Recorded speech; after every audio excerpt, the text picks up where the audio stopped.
On July 19, 2016, Sierah Joughin was just biking home, a route she'd ridden 100 times before. Her boyfriend followed behind her on his motorcycle almost to the turn, told her to text him when she got home. That text never came.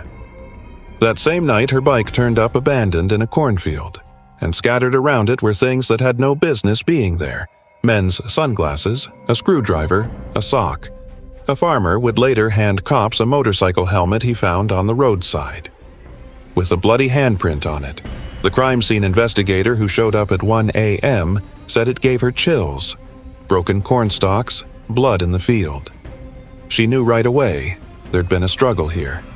3 days later, they found her body, bound, gagged. And the guy they zeroed in on, a neighbor living less than 2 miles away, who'd already attacked a woman the exact same way almost 30 years before.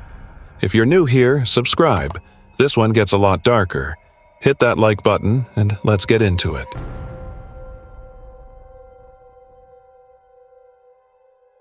The quiet village of Metamora, Ohio, had always seemed like an entirely peaceful and safe community. But in July 2016, events unfolded that shook the entire region. 20-year-old Sierah Joughin was a junior at the University of Toledo's College of Business. She was the oldest of 5 siblings, followed by 2 brothers and 2 sisters. Family and friends described Sierah as an extraordinarily energetic, vibrant, outgoing, and fun-loving young woman. Her mother, Sheila, later recalled that their home was never quiet.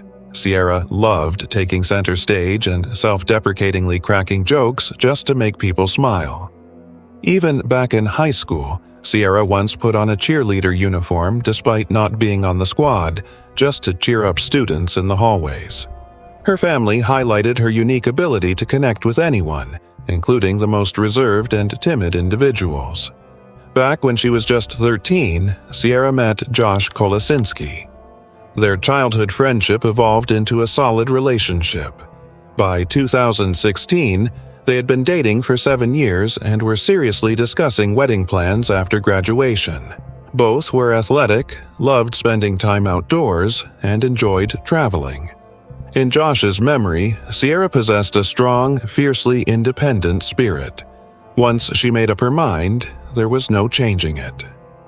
Tuesday, July 19, 2016, was a warm summer day. Sierah had recently bought a new purple bicycle and didn't want to spend the evening indoors, despite her mother's offer to stay home and chat about her post-college plans. In the late afternoon, Sierah rode over to visit Josh. Around 6:30 p.m., it was time for her to head back home. The distance between Josh's place and her mother's home was roughly 7 miles. The weather was perfect, and the sun was still high. Josh decided to escort her. He rode along on his motorcycle while Sierah pedaled her new bike. At 6:43 p.m., Josh recorded 2 short video clips capturing their ride along the cornfields and posted them to Snapchat. With about 2 miles left to Sierah's home, she urged Josh to turn back so he wouldn't have to go out of his way. True to her independent nature, she insisted she could easily cover the remaining stretch alone. After some persuasion, Josh agreed. They said their goodbyes. Sierah promised to text him the moment she made it home, and Josh pulled over, watching her figure ride off into the distance. Hours passed, yet no text arrived from Sierah. Anxiety began to set in for Josh. He reached out to Sheila, Sierah's mother. At first, a miscommunication occurred.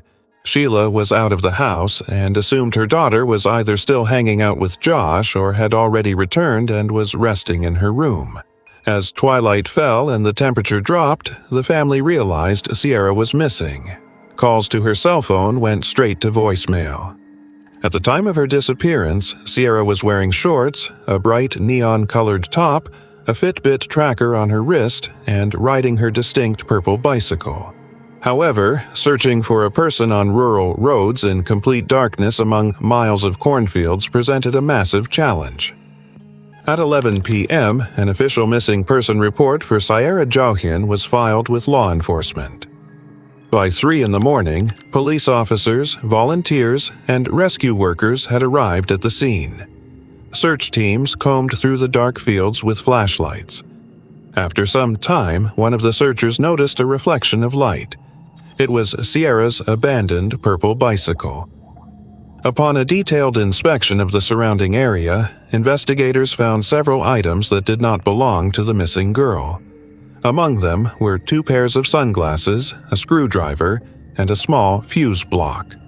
Motorcycle tire tracks were clearly visible on the dirt road and the shoulder.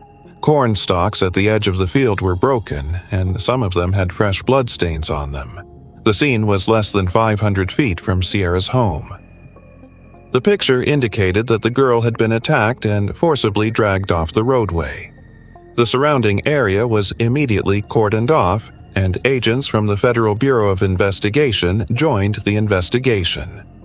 Josh Kolasinski automatically became the first suspect since he had been riding a motorcycle and was the last person to see Sierra. However, the check quickly eliminated him as a suspect. Josh had a confirmed alibi. After parting ways with Sierra, he was at home, sending messages and calling her relatives while in a state of anxiety and shock. Law enforcement analyzed cell phone and Fitbit tracker data. The only recorded signal from Sierra's phone pointed to a location several miles from where the bicycle was found, but further tracking became impossible. Given the absence of surveillance cameras on the country roads, investigators did not rule out the theory that Sierra could have been a victim of abduction for human trafficking. 48 hours after the girl's disappearance, the scope of the search efforts continued to grow, and a reward of $100,000 was announced for information on Sierra's location. At the same time, police received a call from a local resident. The man reported that on the evening of Sierra's disappearance, he was driving along that same rural road with his son and noticed a black motorcycle helmet lying on the roadway. Not attaching much importance to it, he picked up the helmet and tossed it into the bed of his pickup truck. Learning about the search for the girl from the news, he decided to hand the item over to investigators. During the examination of the helmet, forensic technicians discovered traces of blood on it, after which the item was sent for an urgent analysis. In parallel, police officers were conducting a door-to-door canvass of the area. Due to the low population density, this process moved fairly quickly. Soon, investigators drove up to a dilapidated property with several large barns, located on a 1-acre plot. The owner of this property was 57-year-old James Worley, who lived there and ran an equipment repair shop with his brother. When police knocked on the door, James Worley met them extremely aggressively and unfriendly. He expressed open displeasure at the visit of law enforcement officers. I know we just kind of showed up, so we... Well, yeah, you kind of showed up. It's a bad reason that you're here, obviously. Yeah. I do the best I can each day with what I got within month. And I'm not out there stealing chicks, robbing chicks, stealing people. However, during the conversation about where he was on the evening of Sierra's disappearance, Worley unexpectedly stated that he was on that exact stretch of road where the girl's bicycle had been found. Worley offered investigators the following explanation. According to him, his motorcycle had stalled. He claimed he saw the lying purple bicycle and even thought about using it to ride home, but ultimately changed his mind and began pushing his motorcycle on foot. Worley also stated that during this process, he accidentally lost his motorcycle helmet, screwdriver, and fuse block. At the same time, he adamantly denied seeing Sierah Joughin herself. This statement shocked detectives. Up to this point, details about the found evidence, the screwdriver, fuse block, and helmet, had not been released to the media. Worley effectively tied himself to the abduction scene and precisely listed the items found at the site of the struggle. Nevertheless, these words were not enough for an immediate arrest. Law enforcement began studying the background and criminal history of James Worley. The check revealed that in 1990, Worley had committed a similar crime. That time, while driving his truck, he hit bicyclist Robin Gardner 20 miles from Metamora. After the collision, Worley pretended he wanted to help the girl, but then held a screwdriver to her throat and began dragging her into the cab, threatening to kill her. He struck her on the head and attempted to put handcuffs on her. Robin Gardner showed courage, managed to jump out of the moving truck while in motion, and was saved by a passing driver. In 1993, Worley was released from prison after serving just 3 years of his 10-year sentence. The similarity between the 1990 attack and the disappearance of Sierah Joughin allowed investigators to quickly obtain a search warrant for the property and buildings belonging to James Worley. Heading to the far barn on Worley's property, law enforcement officers noticed a large green plastic container disguised under pressed bales of hay. Opening it, police found numerous bags of women's underwear and clothing. Each item was neatly packaged and labeled, and some items had brown stains resembling blood. At that moment, Worley began to show severe nervousness, demanding that the search party leave the premises under the pretext of high temperatures inside the barn. Investigators continued inspecting the structure. Bloodstains were recorded on the wooden walls of the barn. Inside were a bloody mattress, video cameras hidden around the perimeter, plastic zip ties, handcuffs, rolls of duct tape, ropes, various types of weapons, and masks. Some similar items were later seized from his car. Against the wall of the barn stood a large sheet of plywood. When police moved it aside, they discovered a hidden depression in the floor. A large freezer container was dug into the ground, its walls and bottom lined with a bloody carpet. A strong smell of chemicals emanated from the container.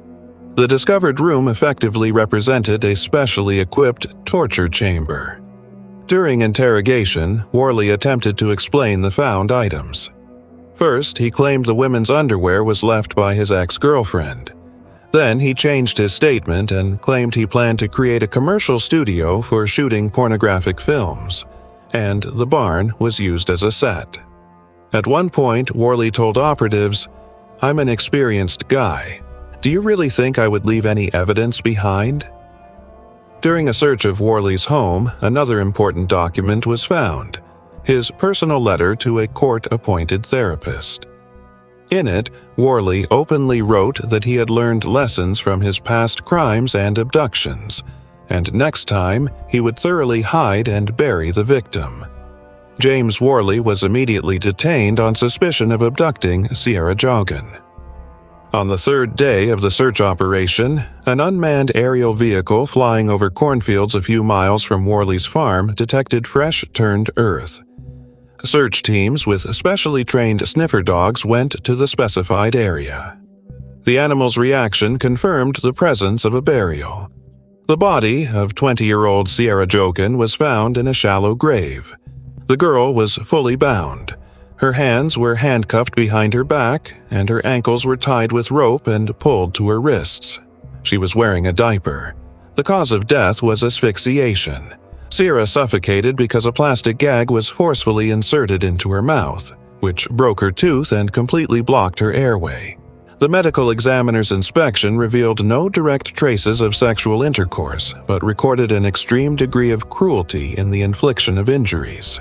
20-year-old Sierah Joughin went missing Tuesday night during a bike ride. The Fulton County Sheriff says authorities located the body in an area around County Road 7 Friday night. Positive identification will be made through either fingerprints or DNA, but at this time, we strongly believe that this is Sierah. Local, state, and federal investigators searched the grounds and ponds in that area, including the nearby home and barn of the suspect, James Worley, who is currently charged with abduction. The results of forensic and criminological examinations provided the prosecution with exhaustive evidence of James Worley's guilt. The DNA of Sierah Joughin and Worley's DNA were simultaneously discovered on the bloody mattress in the barn, on the motorcycle helmet, ropes, and duct tape. Worley's cell phone data confirmed his movements along Sierah's route on the evening of her disappearance. An analysis of the hard drive on Worley's computer showed that before the crime, he regularly searched the internet for pornographic materials using the keywords hitchhiker, helpless, gag, rape, and bondage. James Worley was charged with 19 counts, including aggravated murder, kidnapping, gross abuse of a corpse, and tampering with evidence. The defendant pleaded not guilty to all counts. According to the prosecution's theory, Worley stalked Sierah and Josh on a motorcycle. When the young people parted, he attacked, striking Sierah on the head with his helmet, after which he dragged her into the cornfield while threatening her with a screwdriver. Worley then bound the girl, called his brother under the pretext of a motorcycle breakdown, returned to the scene in his van, loaded Sierah inside, and brought her to his barn. The trial began on January 16, 2018. The prosecution and the victim's family demanded the maximum penalty, the death penalty. Testifying as prosecution witnesses were Sierra's mother Sheila, her boyfriend Josh, and Robin Gardner, who survived Worley's attack in 1990. Robin gave detailed testimony about how Worley had attempted to abduct her under identical circumstances. Get in the truck or I'm going to kill you. The harrowing testimony of Robin Gardner, a woman abducted by James Worley in 1990. Gardner didn't want her face shown, but recounted the details of July 4th, 1990. Didn't fight, but I struggled to get away and begged to get away. Worley's defense attempted to prove the presence of mental disorders in the defendant, and also pointed out that a DNA profile of unknown origin was found under Sierra's fingernails. However, the defense's arguments were refuted by the array of physical evidence. Members of the Fulton County Sheriff's Office, along with investigators from the Bureau of Criminal Investigation, testified to finding a cornfield Sierra was abducted from, showing the jury blood-stained evidence they collected like Sierra's sock and bike, and images of how Sierra was found in that grave brought a BCI investigator to tears. She got straw in her hair. You got a brassiere, like a lace color brassiere, handcuffs, and a belt pipe. But while these items, along with a long list of pornographic movies found on Worley's computer, were entered into evidence, the defense painted a different picture of the defendant. Worley's longtime friend testified Worley was interested in starting up a porn studio to generate money. So he was going to run it as an LLC, something like that. Right. Run it as a business, not as a hobby. Yeah. During the trial, Worley's sister testified that her brother had been investigated for involvement in the disappearances of 14-year-old Lori Ann Hill in the 1980s and Claudia Tinsley. After 6 hours of deliberation, the jury returned a verdict. James Worley was found guilty on 17 of 19 counts. The jury recommended the death penalty. We, the jury, unanimously agree the aggravating circumstances committed by the defendant outweigh the mitigating factors beyond a reasonable doubt, and hereby unanimously find the defendant should be sentenced to death. I will now need to poll the jurors. During the final hearing, Worley delivered a 40-minute speech. He claimed he was framed, denied his guilt, and made cynical statements directed at the deceased girl. Their hearts are wounded, and they always will be. But if you believe like I believe that Sierra goes on. She may have been murdered and victimized, but she goes on. In response, Sierra's relatives left the courtroom.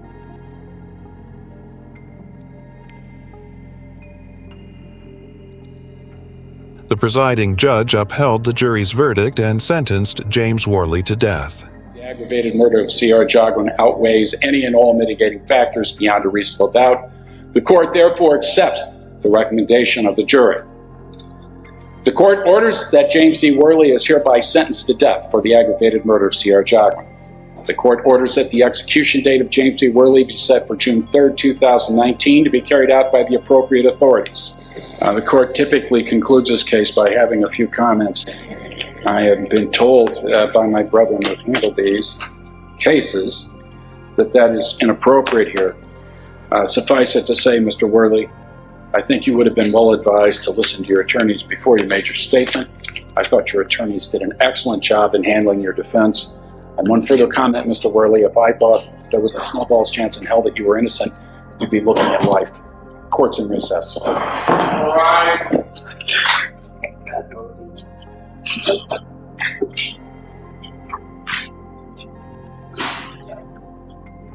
right, this is going to not be easy, but I'll get through it.